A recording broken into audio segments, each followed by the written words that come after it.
Yo guys, selamat datang di channel Pen Cerita Manhwa. Kali ini kita akan melanjutkan alur cerita Mercenary King. Dan ini bagian ketujuh dari cerita kali ini. Dan pastikan kalian sudah menonton episode pertamanya biar nyambung alur ceritanya. Kalian bisa cek di playlist untuk video yang lainnya. Baiklah, tanpa berlama-lama lagi, langsung saja kita mulai ceritanya. Kembali ke sisi pertarungan, terlihat saat ini dari tubuh Bernard keluar meluap-luap aura biru yang pekat. Ghislaine juga merasakan jika udara di sekitarnya mulai terasa mencekam. Lalu Ghislaine memberikan sedikit senyuman sembari mengatakan, itulah yang aku harapkan. Sudah lama aku belum pernah menghadapi musuh yang sangat menghibur. Mendengar itu, Bernard menimpali perkataannya dengan mengatakan, apa? Lawan yang menghibur? Perkataanmu itu terdengar seperti ucapan mersenari rendahan, tapi kamu menyebut dirimu seorang bangsawan seperti Amelia. Dengan santai Ghislaine membenarkan, tentu saja aku seorang bangsawan. Aku rasa ini bukan hal yang seharusnya dikatakan oleh kesatria pengawal biasa sepertimu, bukan? Mendengar itu, Bernard pun langsung melancarkan serangannya sembari meminta Ghislaine untuk tidak mempermalukan nama bangsawan. Serangan itu berhasil Ghislaine blokir dengan memblokkan arah serangan menggunakan pedangnya. Tidak berhenti di situ saja, Bernard mengeluarkan tusukan 1000, bayangan pedang yang akan menusuk tercipta di sana. Meski begitu, Ghislaine bisa menahan dan menangkis serangannya. Dentang-denting dari peraduan dua senjata itu bergema di setiap detiknya. Semakin lama ia menghadapi serangan itu, Ghislaine dibuat cukup terkejut. Ia tidak menyangka jika serangannya menjadi semakin cepat. Karena hal itu, Ghislaine pun dibuat mundur beberapa langkah ke belakang. Sudah cukup, ujar Ghislaine sembari memberikan serangan balik dengan tusukan yang mengarah pada kelapa Bernard. Namun Bernard bisa menghalau serangan itu dengan cepat. Apa itu serangan terakhirmu? Ujarnya. Lalu Bernard langsung melancarkan serangan balik. Serangan dengan kekuatan penuh, tusukan lurus yang mengarah pada titik yang sudah ditargetkan. Seketika, Bernard pun dibuat tercengang melihat Ghislaine yang menerima serangannya. Ia tidak menyangka jika Ghislaine akan menguatkan diri untuk menahan lukanya, dan menggunakan bahunya untuk menangkis serangannya. Sembari memberikan serangan, Bernard mengatakan jika dirinya tidak akan lengah sampai pertarungan ini berakhir. Lalu ia pun memberikan tendangan kuat yang tepat mengenai perut Ghislaine, sehingga tubuhnya terpental cukup jauh. Inilah perbedaan antara aku dan orang yang mengayunkan pedang untuk mencari kesenangan. Meski terkena tendangan yang sangat kuat, Ghislaine sedikit tersenyum. Ia sudah menduga jika ini sangat menarik. Dengan kecepatan, jangkauan dan serangan beruntun yang luar biasa, dia sudah mengendalikan alur dari pertarungan ini. Semua usahaku untuk melawannya dalam jarak dekat dengan teknik grappling akan langsung terblokir dalam serangan tawar-menawar. Dia membuat pedang kami seolah-olah terkunci bersama, sehingga aku mengira bahwa pedang itu tidak bisa dipisahkan. Aku tidak bisa memberikan serangan balik dengan mana yang ia miliki saat ini.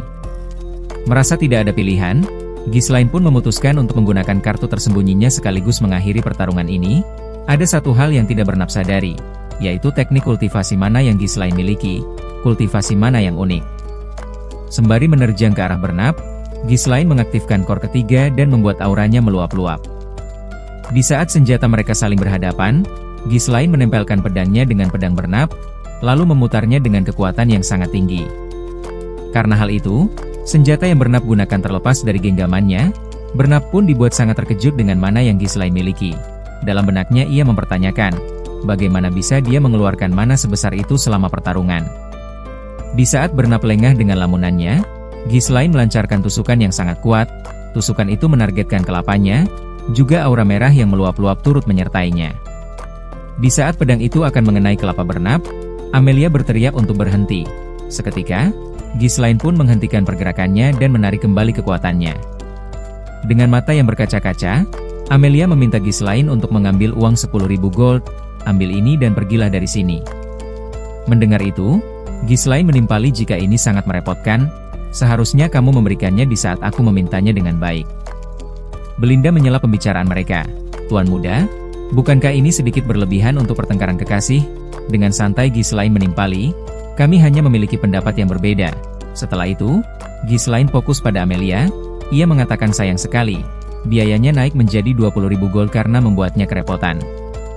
Singkat cerita, beberapa saat setelah Ghislaine pergi dari sana, dengan sangat kesal Amelia membanting vas bunga ke lantai.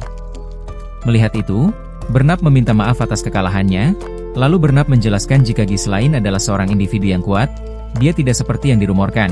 Ini sepenuhnya salahku, karena tidak menilainya dengan benar sebelumnya. Bernard juga mengungkapkan rasa terkejutnya. Ia tidak menyangka jika Ghislaine bisa meningkatkan mananya dalam sekejap. Dia memancarkan mana yang melebihi naik tingkat lanjut.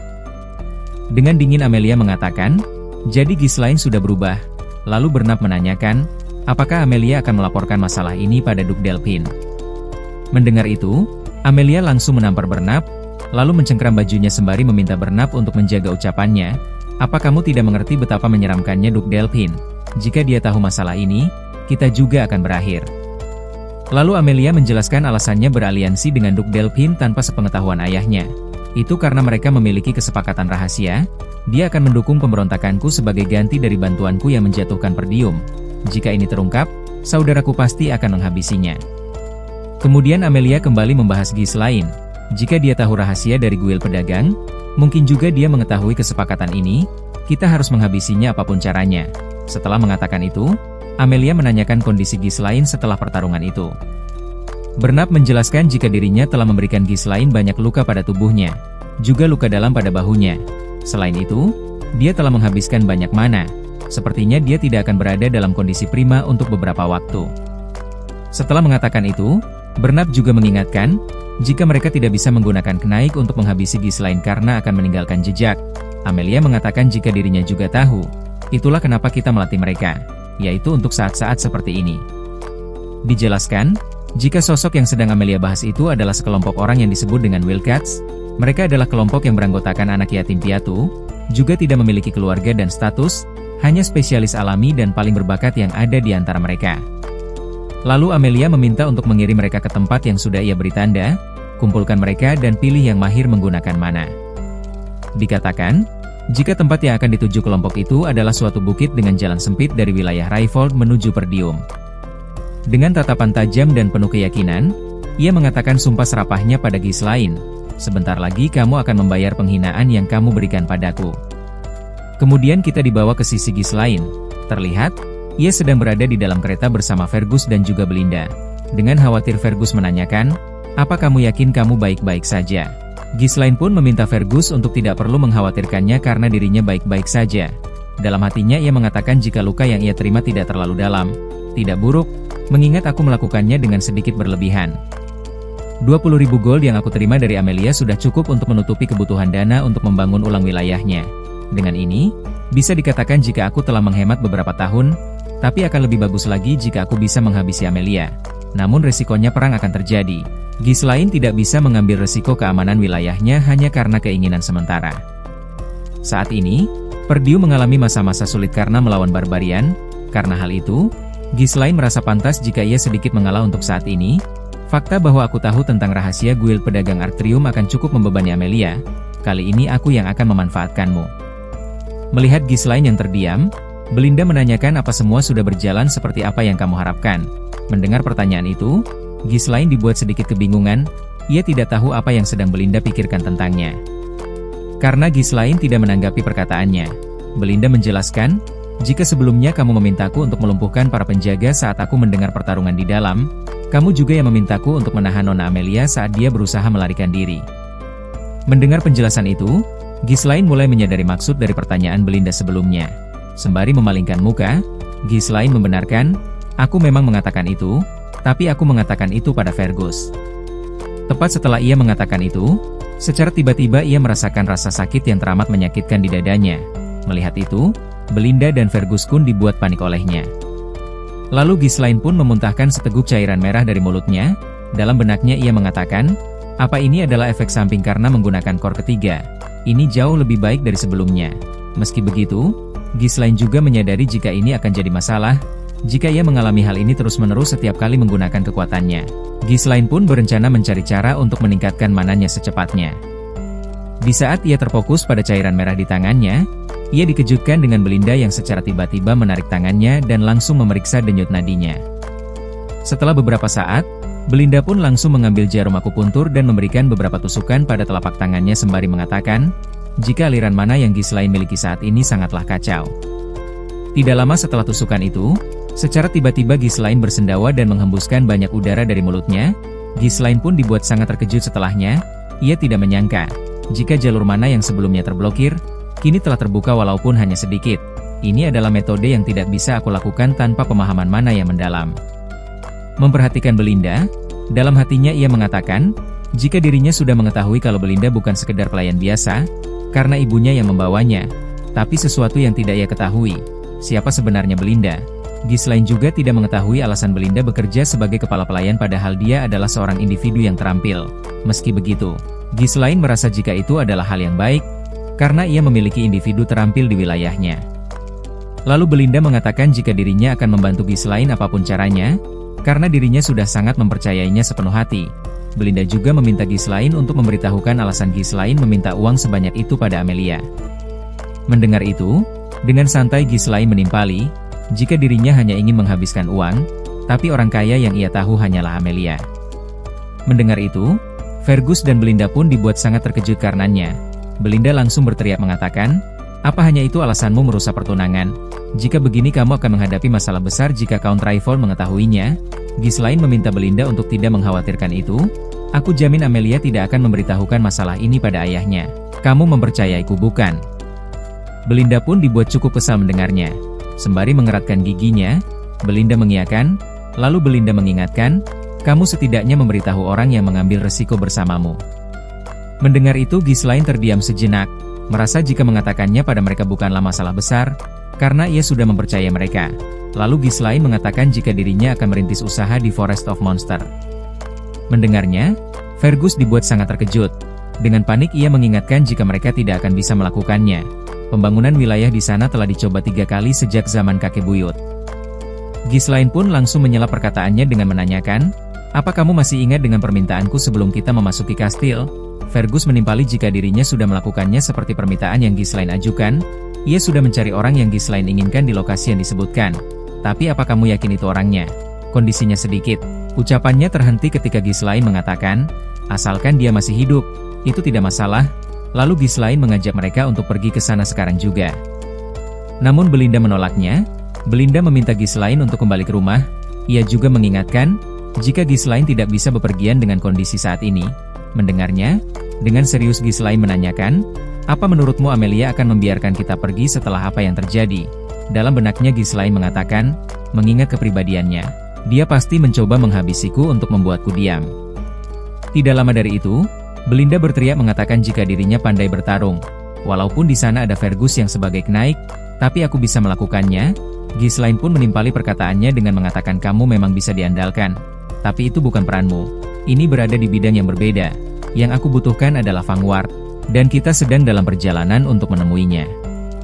Singkat cerita, kemudian Sin memperlihatkan mereka yang sudah sampai di suatu tempat. Di tempat yang mereka datangi itu, hanya terdapat satu bangunan yang sudah rapuh, atapnya penuh dengan bolongan. Beberapa saat setelah mengetuk pintu bangunan itu, seorang pria tua dengan rambut dan jenggot putih muncul dari dalam sana. Ia pun langsung menanyakan siapa itu. Melihat sosok itu, Belinda bertanya memastikan, apakah Ghislaine benar-benar yakin jika dialah orangnya. Melihat dari kondisinya, dia tidak cocok untuk bertarung bahkan untuk bertahan di esok harinya. Ghislaine menimpali dengan mengatakan jika inilah tempatnya.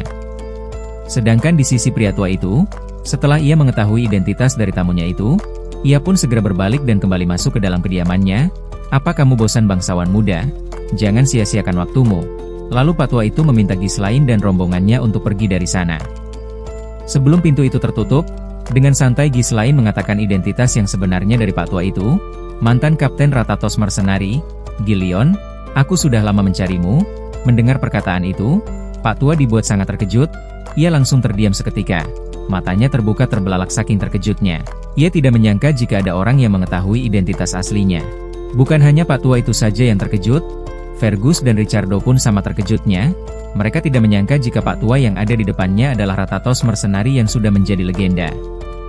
Dijelaskan, jika Ratatos Mercenary adalah kelompok yang hanya menerima seorang master yang menguasai sebagian besar senjata, meski Ratatos Mercenary sudah tidak ada lagi. Nama mereka selalu dikenal oleh para kesatria apalagi para knight, bahkan di negara asing sekalipun, dan kapten dari kelompok itu adalah Gillion. Tidak lama dari itu, kapak besar melesat ke arah Ghislaine. Beruntungnya lesatan itu sebatas peringatan sehingga arah kapak itu mengarah pada sisi kelapa Ghislaine. Mulai dari sini kita akan panggil Pak Tua itu dengan namanya yaitu Gillion. Merasa jika rombongan Ghislaine adalah ancaman baginya, Gillion pun mencoba mengintimidasi mereka dengan kekuatannya.